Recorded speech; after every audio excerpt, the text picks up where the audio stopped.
My name is Ryan Crone. I'm a 33-year-old comedian living in Abilene, Texas with the love of my life and my two sweet girls. For years, I've been an entertainer, a cartoonist, a semi-popular rapper, a comic book mogul, and last year, I even wrote and directed Stabman the movie. Now my career's reached an all-time low, and I'm forced to drive around in cars with comedians, such as my guest today, Shayla Chavez. Throw a little cocaine into the mix, and you've got one hell of a road trip. This is Comedians in Cars Getting Cocaine.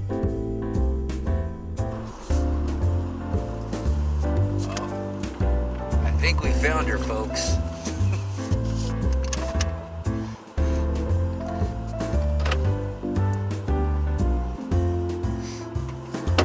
It's okay, you can smoke in here. It's a lot like Johnny Carson back in the day. Okay, cool.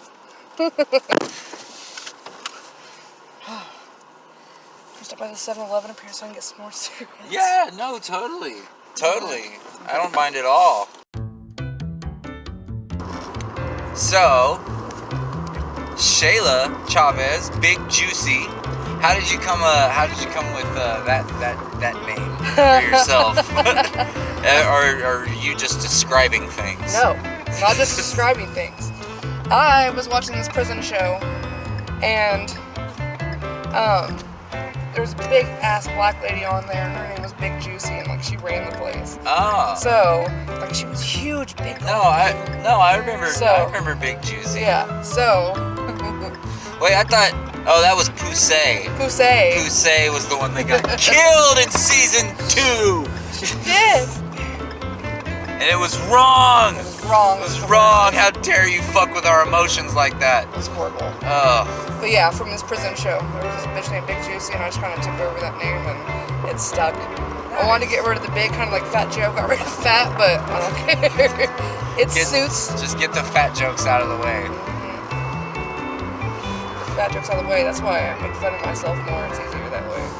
Oh, no, self-deprecation. It's a defense mechanism, so nobody else does it. I think that's what really got me through high school, is because like all of my friends would always call me like, well, you're friends. I'm just assholes at school, you know. They would be like fag or whatever, yeah. And like I was always a lot more creative with jokes about myself than that. So oh yeah, I think that's definitely what happens, or that's what definitely shows, your strength of character. I think making fun of yourself is one of the best things, because it kind of does help people not be able to do it to you.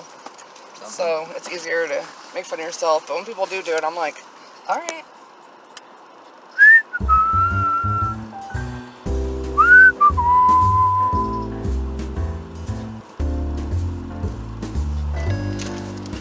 Dude, we gotta fucking go. We gotta go. Oh my god. We gotta go. Holy fuck. I'm so sorry. A little warning ahead of time would be appreciated, but I understand. You were in a hurry. I was in a hurry. I didn't need to spend any cash. I didn't need any kids. Uh-oh. So, tell me about your kids. They're assholes. How many do you have? I have 2 that I should have swallowed. Especially the teenager. Oh yeah? Oh yeah. How old is the teenager? What are the 15 ages? on Monday. And then my daughter, she's 10. Are you asking me? No, I'm telling you. The crotch goblin is 10. Yes, I've got a 5 and a 7-year-old myself, and they can be quite a handful. Oh, yes. So when did you how many times have you been on stage now? I have no clue. You haven't. Well, I have no clue. Maybe 8-9 times. Okay. I think Wow. So you've actually got me. Well, I mean, I've been on a stage, but as far as like just going up there and talking, yeah, that's definitely, this is new territory. Is it your 3rd time? I've done it. Well, I mean, I've done 2 shows at Homer's. Yep. And then I did I did 2 shows at Homer's, and then I did the Comedy Garage, if you count that one. Yep. Other than that, last weekend I was a ring announcer for a wrestling promotion. And that one was fun because that was the first time of me talking into a microphone sober in my entire life. Really? Yeah. You did awesome. I told you sounded like a real professional. Were you there? Yeah, remember I came a little bit Saturday. I don't remember. Oh, were you there whenever I was testing the mic? No. It was you funny. stop and talk to me. I don't remember anything. I was so panicked because that's why I'm never sober. Yeah. So I'm never sober during shows. That's it was why I right always when get. Zombie Cone's trailer went out. Yeah, it's always when I get like trash drunk. That's when I can get up and function in front of people. Because like even now, like I'm kind of jittery because I definitely need something to take the edge off. Yeah. Well, This is yeah. one of those fucking days, man. Yeah.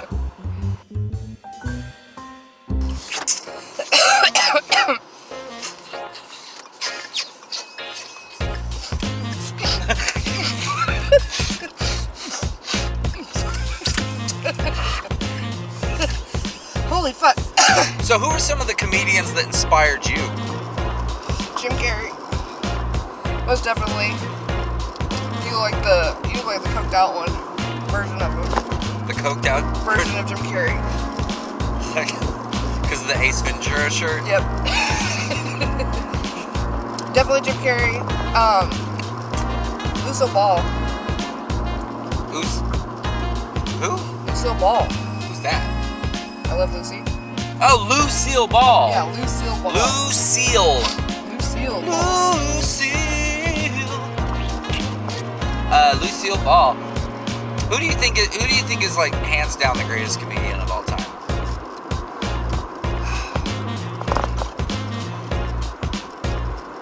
I don't know. There's so many good ones. Like to me, there's like Will Ferrell, Jim Carrey. Get to drive by this guy. I used to be obsessed with Jerry Lee Lewis movies. Or Jerry Lewis? Yeah, Jerry Lee Lewis. I think both are accepted. I don't know. Robin Williams was always a big one. Oh, yes. Beautiful thing, yes. I look like Robin Williams right now, actually. I look like Whitney Houston. No. Postmortem. Well,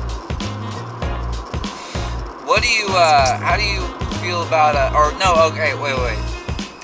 In my opinion, greatest comedian of all time, hands down, my pick is Rodney Dangerfield. Ranger Dangerfield, yep. Because I just feel like absolutely nobody can do what he did. I feel like he had like the most unstealable act. But he was also the one that said women could never be in comedy. And I agree with him on that. Good thing I have a dick. I think that's a great point. I mean, I think it just speaks more to his wisdom than anything else. So what is it about stand-up comedy that you like so much, that you feel like you get out of it? What I get out of it is actually make people laugh. That's what I've always done. I've always my whole life been trying to make people laugh and happy and stuff like that. And that's one thing that just hearing somebody, like a whole group of people laugh at you at once, and not because of what you look like, but because you actually said something funny and amusing, there's nothing like it. Nothing like it at all. Comedians are pretty universally like beloved. You know Yes, what I mean? Like absolutely. it doesn't matter what you look like or anything. Like as far as like some of the best comedians are some of the most hideous mutants on the planet, and they've made a living out of just making people laugh. Exactly. Like Rodney Dangerfield. Yeah, exactly. That dude looks like a bulldog's asshole. Yes, he does. Yeah. Love his acro. What?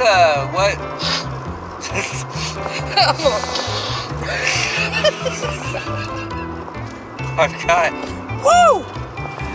Before the stand-up, it was when early in me doing Smooth Doggy Breath, I would do Goat Casket for the last half of it.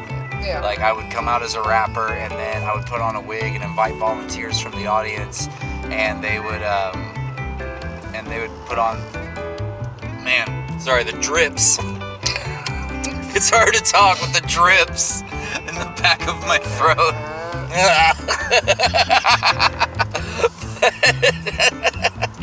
But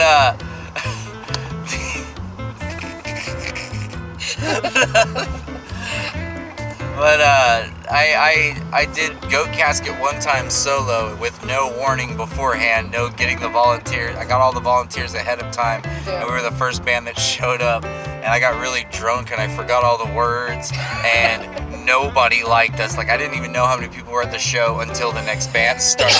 Nobody wanted to be in the same building as me. It was so fucking bad. And I went on like a 3 or 4 month hiatus of not doing any shows. It wasn't until Jimmy pulled me out of retirement, like, finally. Everything I've seen you do has been amazing, right? You don't give yourself enough credit. Oh, I do. Good. I recognize that none of you could do what I do. No, not at all. I know that I'm a god among men. That's right. But for me, it's always been the same thing. Like, I just want to make people laugh. My dad is worried about things that I say and do on stage, especially now that I'm not doing a character anymore and I'm just performing under my real name. He's like, you're just gonna get up there and talk about rape and black people, and it's like, dude, I've talked about rape and black people. Not raping black people, but rape and or black people. That would be a good Not usually in the same, like, sentence or story. But I wanted, like, I haven't really pissed anybody off in, like, the 10 years or so I've been, gracing stages. I've pissed some people off, but, like, I haven't pissed a lot of people off. If you don't piss people off in comedy, you're not doing it right. Well, for the most part, my goal is never to piss anybody off. I just want to make people laugh. Right. But I don't believe there is such thing as racism and sexism and stuff like that when it comes to comedy, because everything is a punchline. I don't think there's any such thing as the Holocaust. The bars are closed and can't get up on stage. And I know you run a pet grooming business, right? Yes. Yes. And so, is that the only source of income? I know you were saying something about an OnlyFans page. Yeah, I was thinking about OnlyFans, but I don't know how people like to watch whaling. You know what's funny? Have you seen What We Do in the Shadows? No. Do you like The Office? No. How dare you? I hate The Office watched because The Office that's what my 17 last times. girlfriend was claiming to be watching with her friend while she was blowing her coat. Oh, well, that's not fun. So, fuck The Office. What We Do in the Shadows is kind of like, it's like a documentary, but it's about vampires. But it's done with that same, like, shaky camera and Yes, it's confessionals. It's horribly funny. Like, but it's so clever. I don't know. It's so clever. It's stupid. It's funny. It's just, they pull so many jokes. It's incredible. I don't know. It's weird. Like, ever since I've had girls, I've become much more self-aware of, like, my manness. Because, like, all men are creeps. Yeah. Like, we're all creeps. We all have it in our DNA. And it takes everything in our power to, like, push that down. Like... And what's so funny is that men think that women are so quiet and shy and timid and don't talk about shit. We are worse than y'all.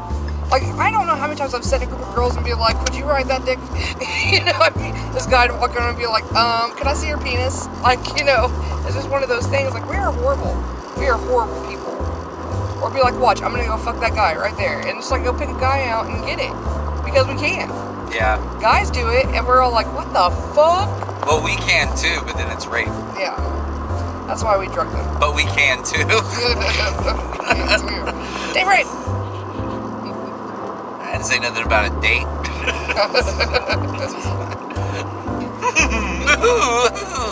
Rape jokes. Takes me back to my childhood. Yes. Sorry. You know what's funny too? And like, I make jokes about rape because obviously it's the safest thing you can do in comedy. Like, honestly, you think it's so taboo, but it's really the safest thing you can do in comedy. Is talk about rape. People don't like it when you talk about children. Yeah. I'm like, well, you know Especially with the Save Our Children and everything what? I know. going on now. Look, I'm a mom. I made those fuckers. I can talk shit. I could sell them off to Epstein Island if I want. They're my babies. They're my babies. Keep your laws off my babies. keep your paws off my babies. I even tell my kids that. Sometimes my son's like, Mom, you should have just swallowed me or taken me up the ass. I'm like, oh, that doesn't sound right, child. I'm like, yes, your bio should have done that. But I wasn't in the mood for protein at the time. I was gonna offer you the towel before I took you home or whatever. That's all right. It's what I do. I plan on So I'm a taking nice charge. guy. Yeah. That's what I do before I take ladies back to their husbands. I offer them a towel. Would you like a towel? But well, that's all the time we have today. I want to thank you guys for joining us here on Comedians in Cars Getting Cocaine.